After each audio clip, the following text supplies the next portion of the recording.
Hi, everyone. Welcome back to the show, the Eczema Warrior podcast. I am excited to talk about today's topic, which is all around anti-inflammatory diets. There is so much noise right now in the nutrition world around diets and seed oils and carnivore diets, anti-Candida diets. There's so many diets out there. It's confusing a lot of you guys. It's confusing a lot of you around what to eat, what to avoid, a lot of this fear mongering and just fear in general around foods. So in today's episode, I want to dive into the truth behind what anti-inflammatory diet, that term really even means. And we're going to dive right deep into it. So before we dive into today's episode, I have a few updates. I am speaking at a happiness summit that's coming up this weekend from July 17th to the 20th. I am so excited. If you're someone who wants to learn from all kinds of practitioners, experts, coaches, mindset coaches, spiritual healers, business coaches, this summit is a 4-day experience where high achieving women or women in general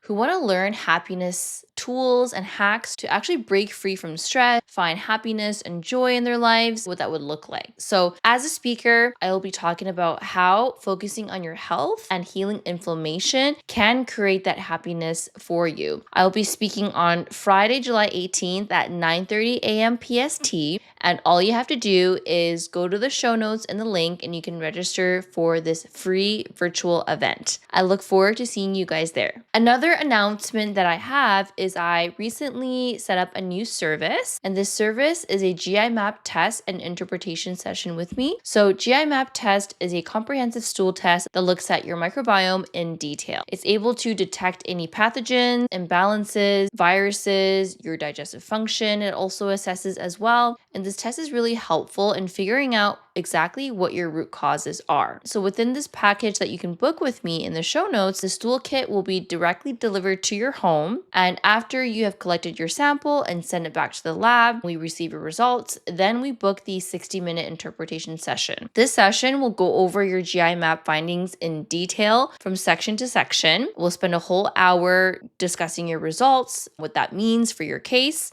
And then at the end of the interpretation session, you'll get a summary of recommendations. So if you're someone who's been feeling really stuck with your healing journey, you've done all the things, the nutrition, the lifestyle, the supplements, and you're still not seeing results, the GI map stool test might be something that you want to consider looking into. And I would be really happy to support you in this process in looking at your GI map test. If you want to book this GI map test order and you want the interpretation session with me, then you can go ahead and click the show notes below. Please note that when you book the session, you can pick any time on the calendar. That's not your interpretation session. That's just to initiate the order. We will schedule the interpretation session after we've received results, and you will get a second email for the scheduling of that. So those are basically the main updates. The Happiness Summit coming up this weekend. Make sure you register, and the GI map test interpretation service. Now, without further ado, let's get into today's episode. So with all the nutrition noise out there, you've probably heard people say, cut out inflammatory foods, avoid seed oils, cut out foods that cause inflammation, plants are bad for you,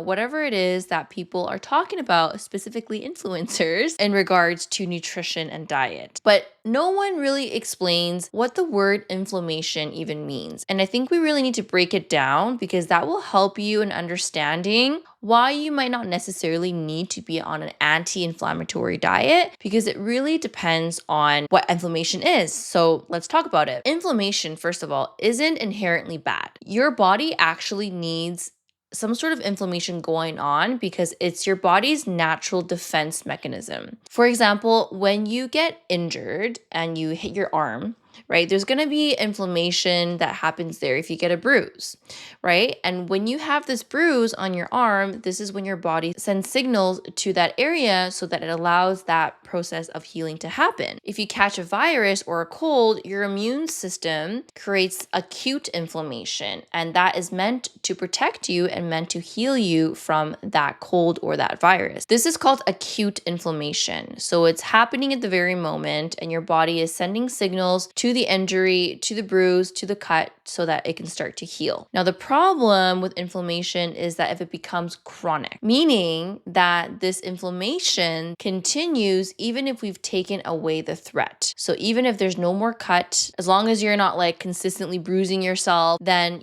we've removed the threat. And if we remove the threat, then that inflammation should be considered gone. When it's chronic, this can usually happen from diet and lifestyle. If there are lots of processed foods in your diet all the time, that can cause chronic inflammation. If you have chronic stress, right? We know that's a biggie.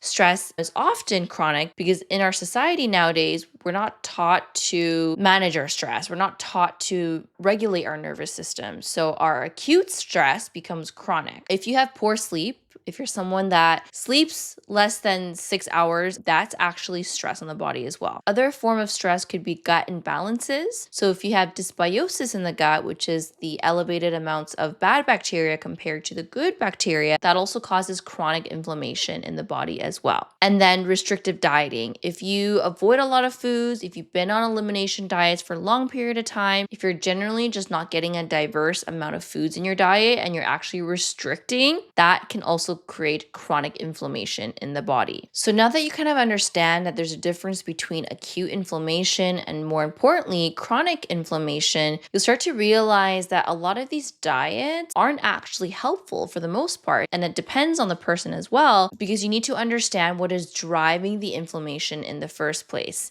Yes, if you have a diet where it's super processed, that can be chronic inflammation. Then we want to start addressing the inflammation from that standpoint.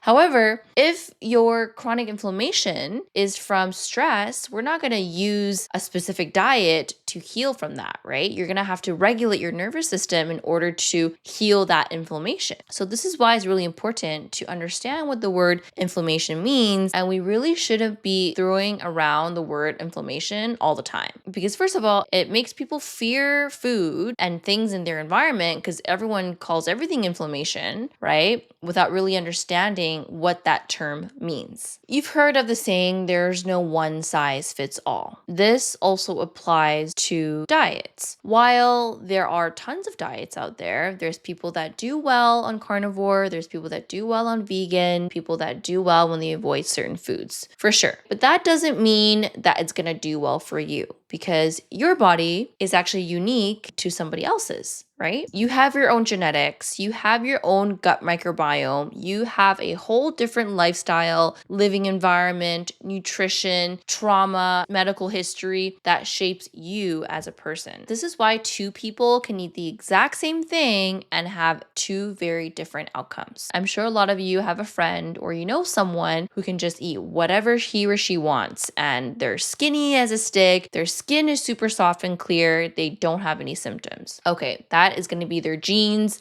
and their own genetic makeup, right? And then there's people like us, right? If you're listening to the podcast, you're probably struggling with some symptoms. We have to be more mindful in terms of what we eat, in terms of the nutrition, the food that we put into our bodies. We have to be mindful of our stress, because if we're not, we're prone to skin issues, eczema, bloating, low energy, whatever is coming up for you. So this goes back to there's no one size fits all when it comes to your protocol and your diet. Healing protocols need to be personalized. While there are general nutrition recommendations that we suggest for clients to help them reduce inflammation, oftentimes as registered dietitians, we will tweak protocols so that it actually fits into your lifestyle and it has to make sense. So before you jump on the next diet, anti-inflammatory diet, whatever that looks like for you, just keep that in mind, what the driving factor of your inflammation is coming from. But I know with all the noise out there, it can be very convincing about certain foods that influencers or people or wellness trends that have focused on, right? But the thing with all of this is that these trends actually create fear over facts. Seed oils has been a hot topic for a while now, but more recently where people are saying, don't drink oat milk, don't use these oils because it's toxic for you and it's super inflammatory, it's bad for your gut. But when you hear about people who say these things, they're not necessarily registered dietitians. They are usually influencers who often lack the clinical training and knowledge around food. It's so much easier to say that a food is toxic to gain engagement and views and reach than to actually address what's really happening. I had someone literally tell me the other day, like, Julia, you shouldn't be drinking oat milk because there's seed oils in it. And the same person vapes every day. Yeah, I think that says a lot. Not to forget, when there's so much fear mongering around food, it creates so much stress on the body. First of all, it worsens people's relationship to food because they see every food as toxic. They get nervous about what to even eat and they don't end up eating anything because they think everything is bad. And then they're in this fight or flight state now because they're just like worried all the time about their diet. And what happens with that? That causes inflammation, not the food, not the seed oil, not the gluten. The same people who are saying to avoid seed oils are not pooping daily, they're not sleeping well enough, they have negative thought patterns, they're vaping all the time, they're under eating. Like, you don't know what other symptoms they have. We can't demonize individual ingredients without looking at the full picture. It is your overall lifestyle and your pattern that matters the most. It's not a freaking one single ingredient in one product. That's not going to make a difference for you unless, you're like downing pounds and pounds and pounds and pounds of canola oil or something like that. But nobody's doing that, right? So we need to stop demonizing single ingredients. And what the research actually says for seed oils, so the main omega inside seed oil is linoleic acid. It's an omega-6, which could be called pro-inflammatory, meaning that it can cause inflammation. However, in multiple large-scale studies show that linoleic acid actually does not increase inflammatory markers like CRP, and in fact has actually been shown to lower LDL cholesterol. A lot of these studies were actually randomized controlled trials, which is the gold standard when it comes to clinical evidence. So based on the research, we really want to stop focusing on the omega-6s in certain foods like seed oils and how they're bad for you in the sunflower, canola, safflower oils. But based on the research, we can see that they're not inherently bad. And in fact, it actually is important to have omega-6s in our diets. What's actually really important to make sure we're getting enough of are omega-3 fatty acids that are found in fatty fish, flax seeds, and walnuts. Omega-3s help to balance inflammation. It supports your brain health. It supports skin barrier function. It's great for your hormones. So instead of demonizing seed oils and omega-6 fats, let's shift our focus in on adding some of these omega-3 rich foods. Okay, so to recap, inflammation is not your enemy. Okay, let's just make that loud and clear again. Inflammation is not your enemy. It's necessary in the healing process, but it becomes a problem when it goes chronic. And you need to figure out what is the driving factor of this chronic inflammation. Do that first before you jump on any anti-inflammatory diets. There is no one size fits all when it comes to a protocol, when it comes to a diet, and certainly fear-mongering certain foods isn't the solution. We want to look at the bigger picture, your gut health, your stress, your lifestyle, your sleep. And our goal is to have an understanding of your body, have a balance, and building a sustainable, nourishing lifestyle that supports your healing. And in the next episode, if you're wondering how we can start doing that, how can we start creating nourishing meals, what that would look like in terms of actual foods, I have an episode for you all about meal planning and how to eat for inflammation. I hope you enjoyed this episode and I hope it brought you some clarity and less stress, honestly, around your diet. And just know that you don't have to avoid foods because of what people are saying online, and really just listen to your body and don't forget the big picture. All right, I will see you in the next episode all about meal planning.